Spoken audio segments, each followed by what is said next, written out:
Dona Maria, será que eu posso ser tua norinha? Deixa eu te chamar de sogrinha. Esse teu filho é um desenho no céu. Me desculpa, vim aqui desse jeito. Me perdoa o short curto, o cabelo, o piercing no umbigo e o batom de laço.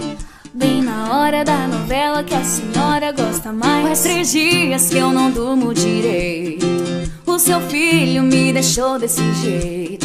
E o que ele mais fala é que a senhora é brava.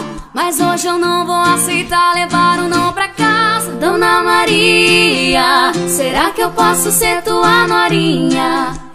Deixa eu te chamar de sogrinha. Esse teu filho é um desenho no céu.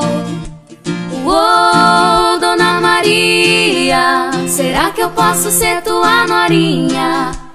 Deixa eu te chamar de sogrinha. Esse teu filho é um desenho no céu que Deus pintou e jogou fora o pincel. Oh, Dona Maria, deixa, vai. Seu filho é tão lindo.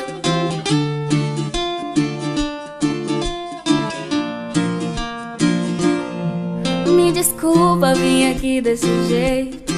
Me perdoa o short curto, o cabelo, o piercing no umbigo e o batom de laço. Bem na hora da novela que a senhora gosta mais. Faz 3 dias que eu não durmo direito.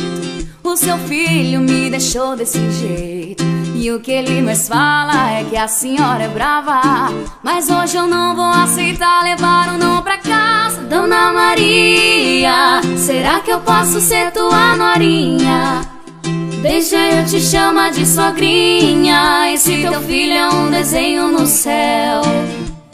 Oh, Dona Maria, será que eu posso ser tua norinha? Deixa eu te chamar de sogrinha. Esse teu filho é um desenho no céu que Deus pintou e jogou fora o pincel. Dona Maria, será que eu posso ser tua norinha? Deixa eu te chamar de sogrinha. Esse teu filho é um desenho no céu. Oh, Dona Maria, será que eu posso ser tua norinha? Deixa eu te chamar de sogrinha. Esse teu filho é um desenho no céu que Deus pintou e jogou fora o pincel.